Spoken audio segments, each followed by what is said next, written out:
and welcome to this interview. I am here with the co-founders of Visionable, Lord Victor Adebowale and Alan Lowe. And before we start, I just want to thank you both for welcoming me into the Visionable team. I'm still trying to get my head around the fact that I'm working with a technology company because I'm clueless when it comes to technology. I only know about people, but as I learned more about Visionable, I realised pretty soon that actually this is a technology company, but it is all about people. So thinking about people, first question I wanted to ask you both is, how did you guys meet? Crikey. Do you know what? It was such a long time ago now. And it was, I can't actually remember. I have a notion it was at a conference, but I don't know whether that's true or I cannot honestly remember how we met. Wasn't Tinder, we know that. It wasn't. How long ago was it? 11 years, must be. Oh, God. I know it was something to do with a company called St. Vincent, but I can't remember what they were doing. And there was a conference or something. Yeah. I think it was a conference, but I don't know. And it was, and there was something about the platform that you were selling, which I thought was brilliant. And then we got chatting, and I thought it was all right because he's Scottish. Yeah, and we years ago we had a trip to Chicago together. Remember, we went and seen the Chicago Bulls, and you got invited into the locker room. We did. Chicago Bulls. Wow. We knew each other quite well before the Chicago trip, as I recall. Is Chicago Bulls, is that, I mean, I'm going to really show myself up here now. Is that American football? Oh, it's basketball. Michael Jordan. It's Michael Jordan. It's Michael Jordan's basketball team. He's my boyfriend plays basketball. These are his shoes. He's going to be so disappointed. Big lad. He's a big lad. It was the Chicago Bulls, and I've still got the sweatshirt actually. Right. And the cowboy boots that were bought. That we bought me. Somebody bought me. If that's how you met, and that was years ago. How and why did you come together to create Visionable? Well, Al gave me a ring. Al was already looking. I mean, I can say I know what happened for me. It was Al gave me a ring and said that he really liked what I was doing, saying, and whatever, and I was passionate about what he was trying to do. And he said, "Let's try and do this together." And I said, "Yeah, let's." Basically, that's what it boiled down to. I think for me, I was like, Victor, I think we can help the NHS, but nobody's going to listen to me. They might listen to you. And I think that was part of the start of the journey. Yeah. And now it's the other way around. They listen to him and they ignore me.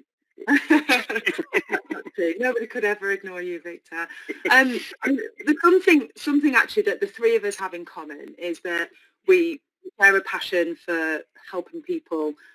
We share a passion for helping people who need more help than others, and we all come from humble beginnings ourselves as well.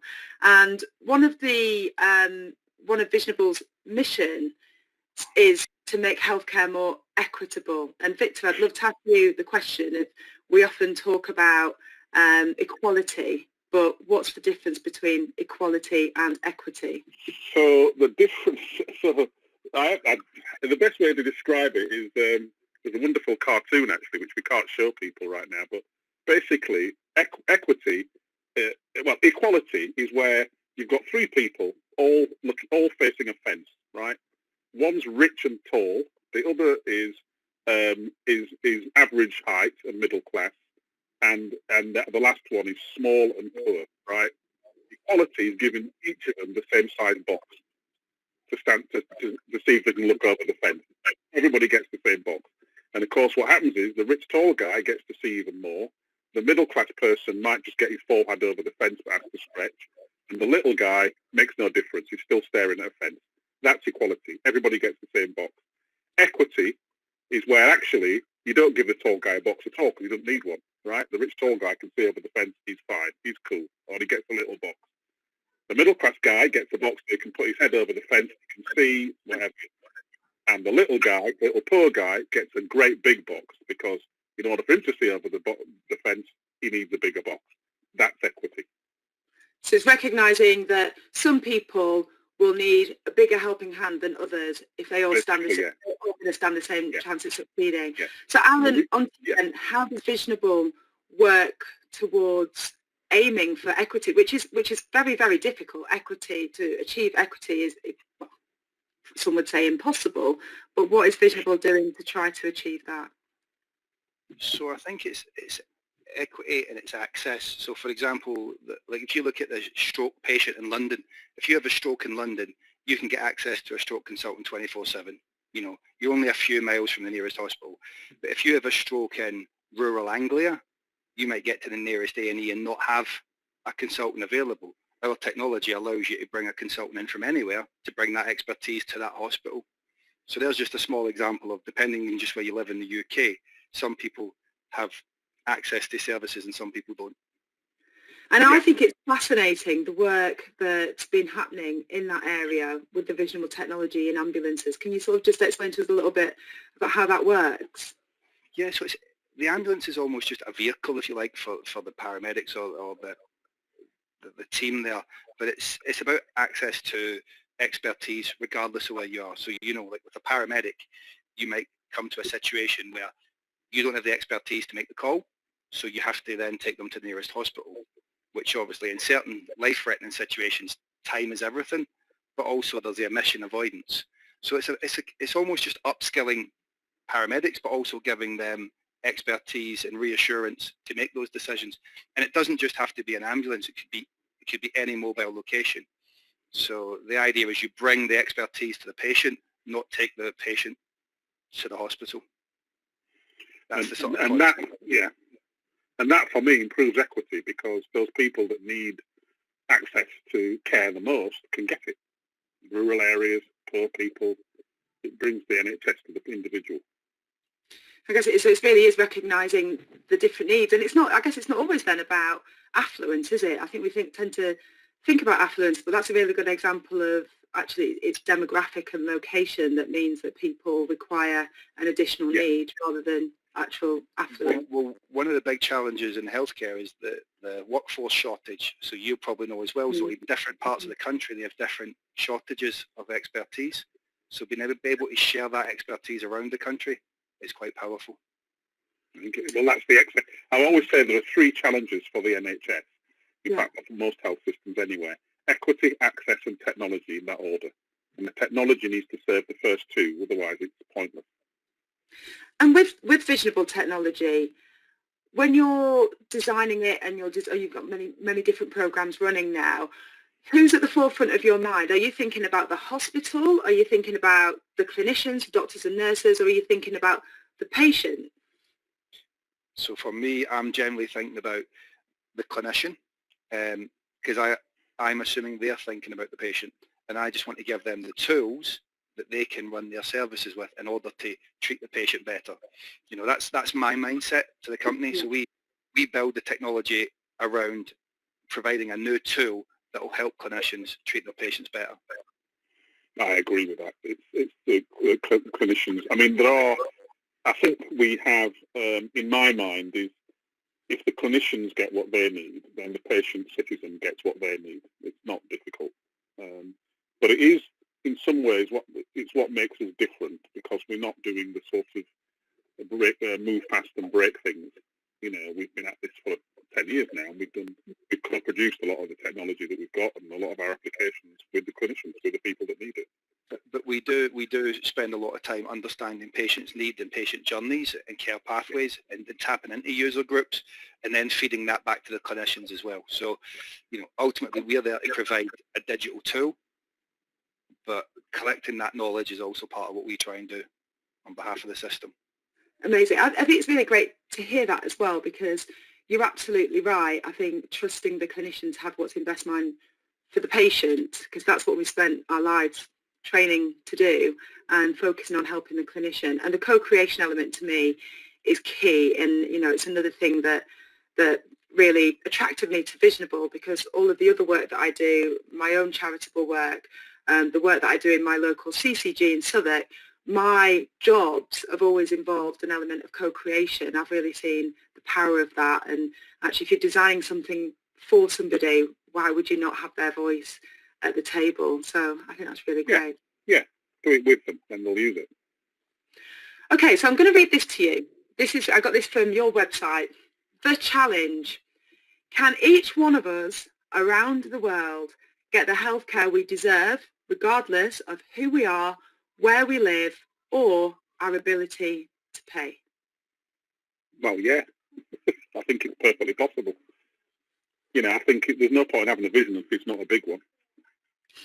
But yeah, it's perfectly possible.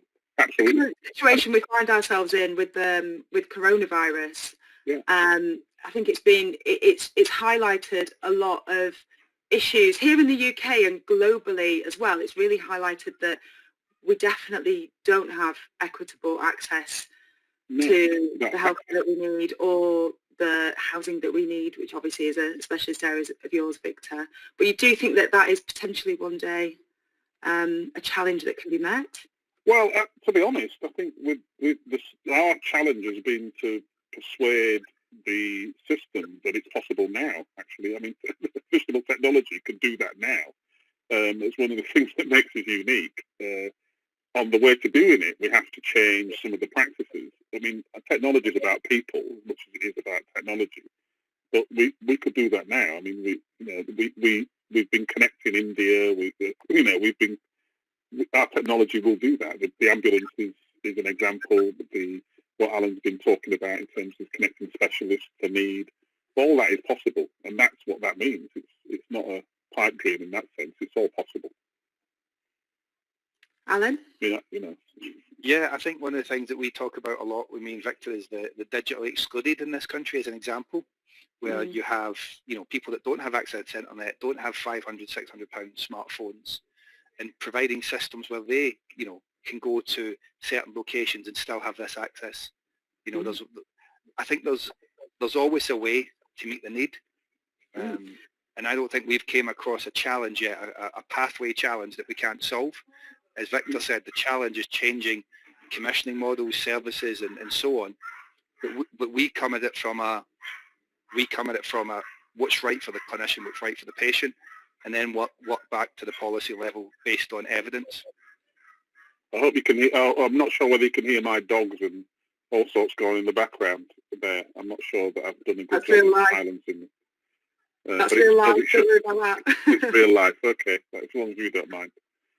Okay. I think that's been one of the beauties of this current situation with everybody in lockdown, working from home, and especially when you see TV, you see people in their own homes, and you certainly say hi, and somebody walks past and they didn't realise what you're doing, and it's made life more exciting. Yeah, yeah, that's true. So there are lots of ways in which in healthcare we can use audiovisual technology. What is it about Visionable that is special and makes it unique?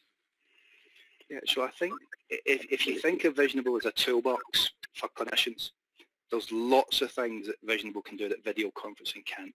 So we can plug in diagnostics, we can plug in multiple cameras.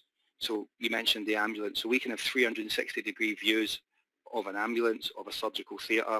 We can have cameras that go down the throat. You're a GP, Zoe, so there's you imagine the equivalent of a digital GP service, all the peripherals you'll need to do a diagnosis.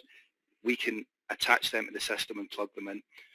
We also have simultaneous data share, so like in the MDTs in London and Sussex and so on, they can look at CT scans, the medical record, the pathology, all simultaneously.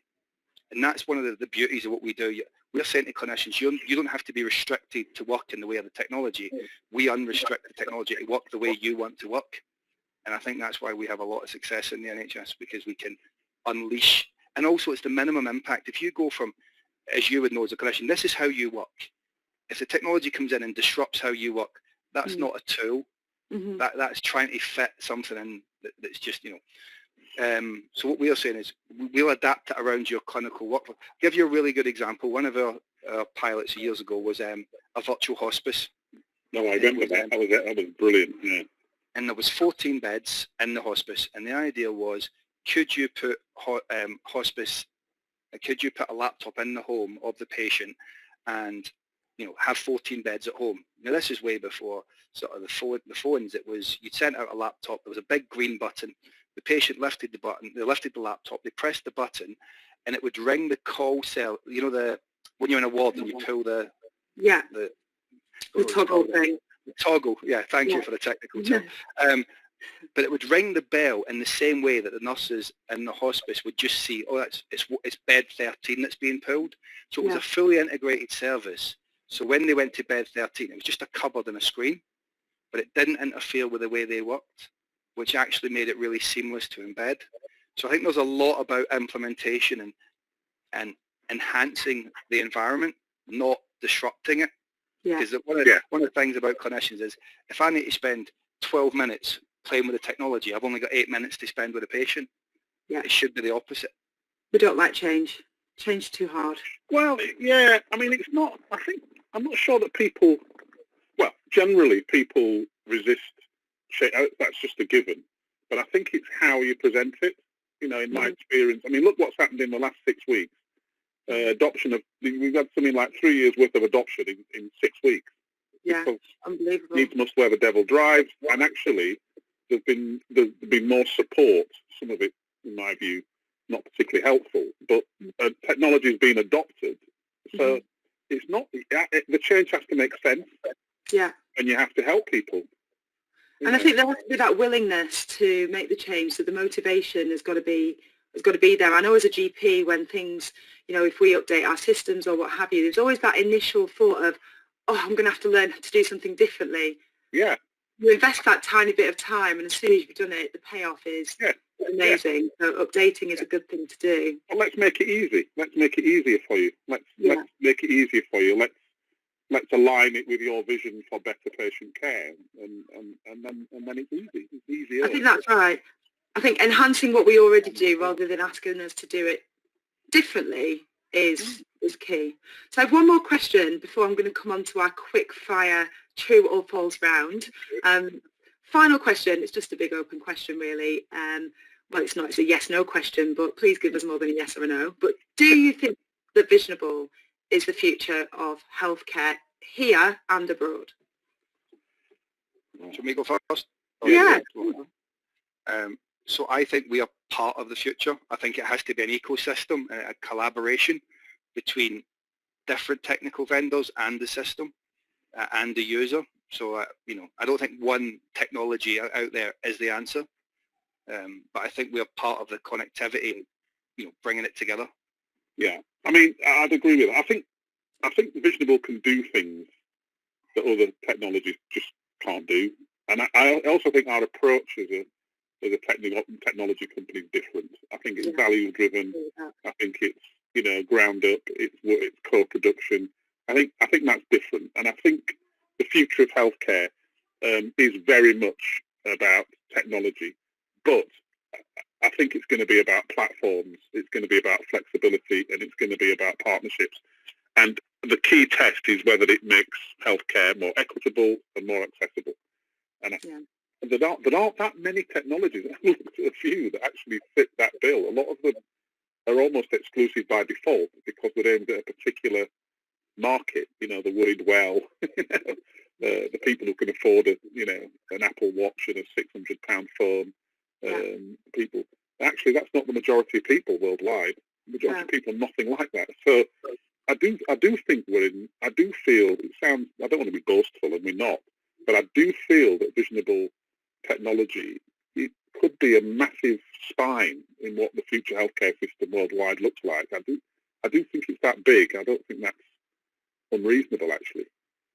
I think you're right, and I think it's a really good note to end us on. It kind of links back to what I was saying right at the beginning. Like, I fully, wholeheartedly believe that is what it's going to take for technology to deliver what we need it to deliver, and it's the reason why I, as a complete technophobe, have fully fallen in love with this company, because essentially it is about people, and it is about helping the people that need help the most. Yeah, very glad to have you. You might be a technophobe, but you're a bloody brilliant doctor. You're not bad on telly either, but there you go. Right, anyway, that brings us to our final quick fire round. So this is just true, false answers. If you need to give slightly more than true or false, then I'll let you have a few seconds. But I'm going to ask the first question, first of all, to Alan and then to Victor. Okay. Question number one. Coronavirus is caused by 5G technology. Alan. False. He's having to think about it. No, I was going to phone a friend. I don't have any friends. Victor. Go on. Same question. Coronavirus is caused by 5G. False. I mean, that's meant to be a really easy one to start you with because, of course, that is Wait a minute, if you can just copy my answer, that's not fair. I might have disagreed. Okay, question number 2 then. To Alan first, then to Victor. The NHS has been slow to move with the times when it comes to technology.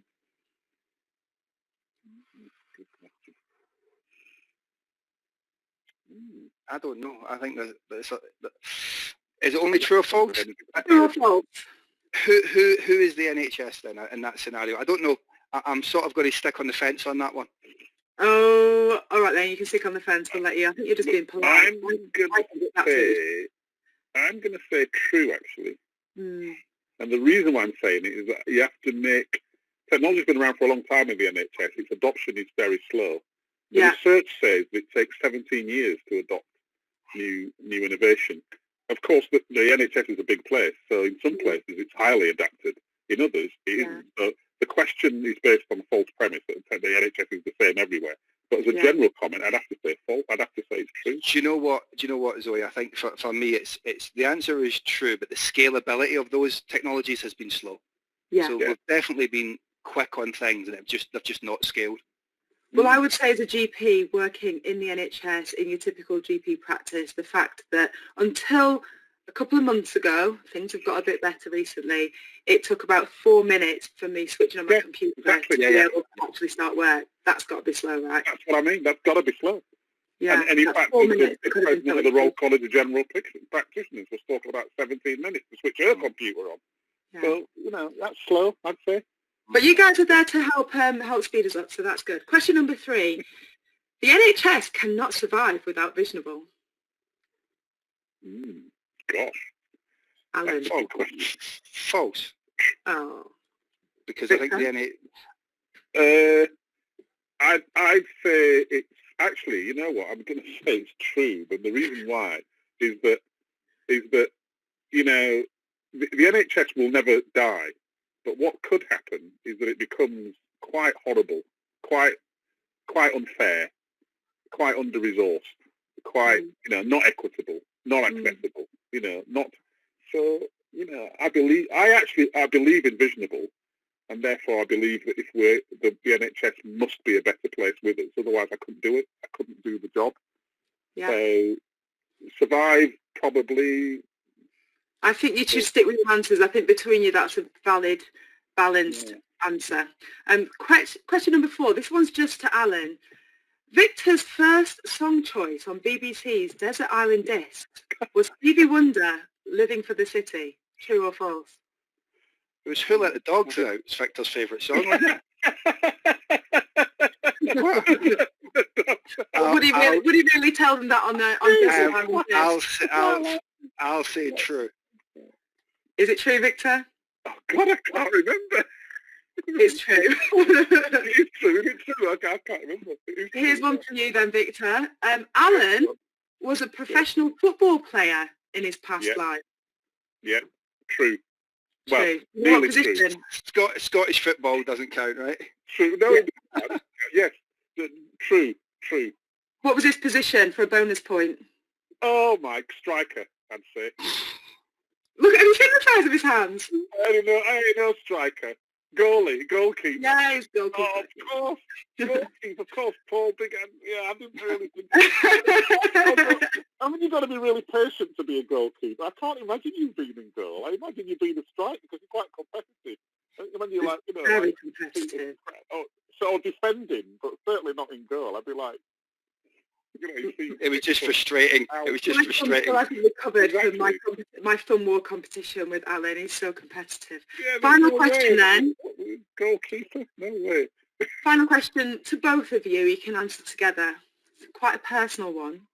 Oh, God. Representative.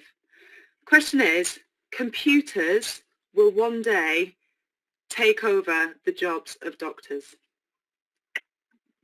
False. False. Thanks, guys. I mean, a doctor, ultimately, there's a lot of things that a computer can do. The one thing it can't do is empathy and judgment. And that's what good doctors do, ultimately.